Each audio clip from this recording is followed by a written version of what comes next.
Good afternoon and welcome to week 2 of Paulian Provocations, a little guide to your reading for this second week of our time together in Dynamic Faith of the Church, History of Christianity to 1500. As you can see, it's a beautiful afternoon here in Wisconsin, and I just want to take you through some questions that arise from our reading, first in MacCulloch and then in Carol and Osiek's chapter on family life among early Christians. So from MacCulloch, basic point is that what you have on this page 19, a tangle of Greek and Jewish ideas and memories underlie the construction of Christianity. And it is that tangle, it's hard to unravel when we're hearing from our early Christian ancestors a Greek influence and when a Jewish Hebrew influence. But in any event, understanding the Greco-Roman past of our earliest Christians is pretty crucial contextually. Worth pointing out that Greek art really featured the human form, and if you want to understand the origins of the notion of the incarnation, it wouldn't hurt to pay attention to the art of sculpture, in particular in Greco-Roman societies. Temples, similarly, give us a long trajectory of significance down to today.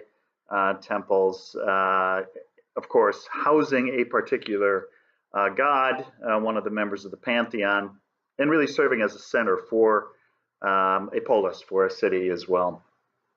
Clearly, it was the Greeks who bequeathed to us the notion of allegory, and you might ask yourself the question, why don't more Christians appreciate the significance of allegory in the sacred scriptures? Fact of the matter is, to read most of Christian scripture literally is to read it allegorically. There's just a deeper notion of truth at work in Christian scriptures than there is in the typical scientific imagination. The importance of the polis for early Christianity, that Greek notion, is worth considering as well. Recall here, Horsley, most early Christians were probably peasant villagers or from small towns and cities in the empire. For Aristotle, of course, this is page 26, to live well was to live in an actual physical city. And there's a pretty significant debate among historians of early Christianity about how much Christianity was an urban movement. Certainly in Paul's writings, you get that sense. And how much a village, rural movement. There is somewhat of a tension there. Also a tension that MacCulloch really points out nicely between the notion of the ecclesia and the notion of the kuriaki. That is, the notion of the church as ecclesia, this assembly of the polis, or the church as belonging to the Lord. And that tension is still very much alive and well in liturgical practice, in all kinds of ways, down to today. How much is the church a public entity, and how much is it rather dedicated to worship of the one Lord? You might say, how much is it horizontal and how much vertical? On page 30, MacCulloch asserts that Christians inherited Greco-Roman culture and thought, and when they have talked about questions of faith or morals, it has taken extraordinary effort of will and imagination to avoid doing so in ways created by the Greeks. That's very nicely put, probably understated even. It's pretty much impossible to think as a Christian without thinking in Greek thought forms. Notably Plato with his allegory of the cave, and that we live seeing only images and shadows of the reflection of the true light or of the substance of things. And of course, Plato's notion of God's oneness and goodness, especially as articulated in Timaeus, very influential in the early Christian thought as well.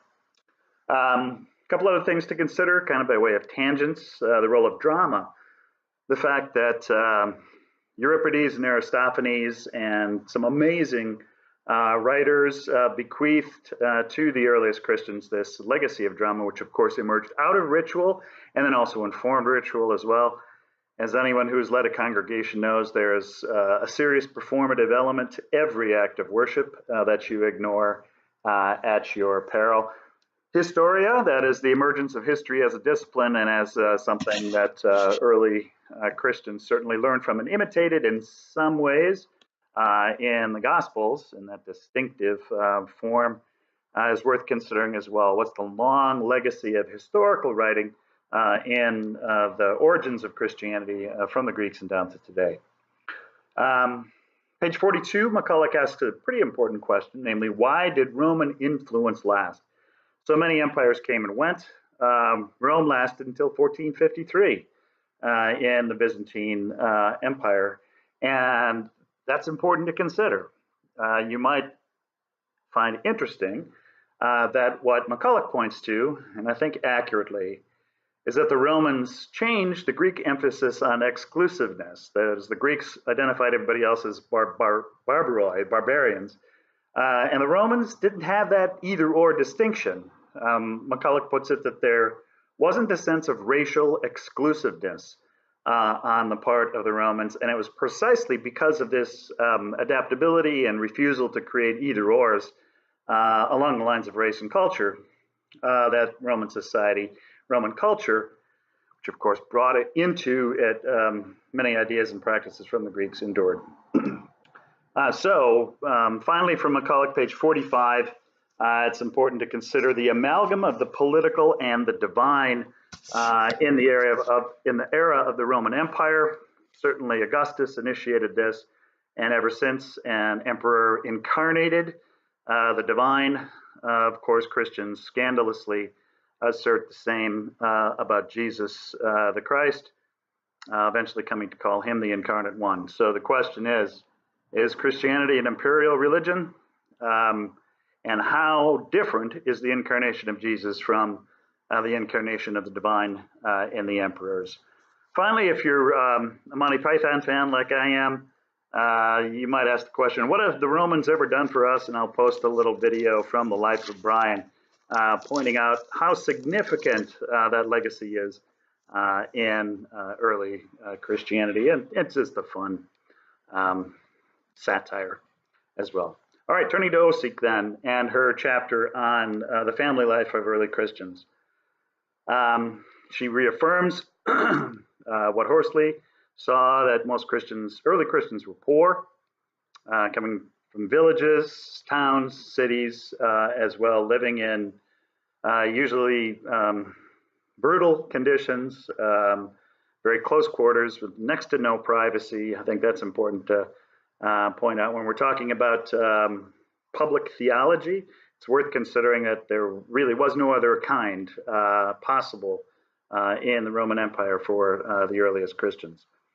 Worth pointing out as well that Osiek sees a real precedent for Christianity in the burial societies that were common among Roman common people. That is, folks would gather together in and pool their resources as a way to ensure a good burial for themselves and their family members down the road.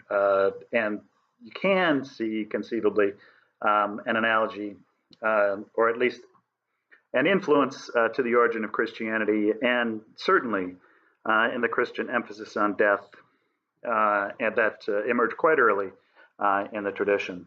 Osiek also lifts up helpfully, I think, the importance of the lived experience of violence and sexuality in public life.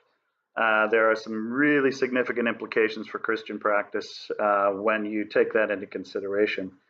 That Christianity, that Christians, early Christians, simply participated in a culture that was ruthless and brutal, and probably desensitized people in many ways to the kind of compassion for victims that Christianity has come to specialize in some ways. So sort of a counter imperial element within earliest Christianity, and especially among the people who were, of course, the most the everyday people as opposed to the elite, who were among the most common victims of imperial brutality. Slavery. Osiek writes some really important things that have just profound implications for preaching, for interpreting scriptures, and so forth, namely that it was an everyday reality for the earliest Christians, and by and large, Christians did nothing to end it. This is vital and troubling to consider. And when you start reading Jesus' sayings and parables with this in mind, it becomes even more troubling. And here there's a book by Jennifer Glancy, that's Glancy, if you're interested in this, that details even more the relationship between early Christianity and slavery. I believe that's the title of the book. In fact, Jennifer Glancy. Despite that rather sad story of violence and the enduring practice among Christians of slavery, by all evidence, Christianity did clearly appeal to women. And Osiek points this out on page 53 and does a nice analysis of how and why that was the case. Tension in Roman society between higher status women could still very much be members of public life, even though the official ideology was the separate spheres with men, the patriarch, the paterfamilias, and representing the family in public life, and the women responsible for the domestic sphere.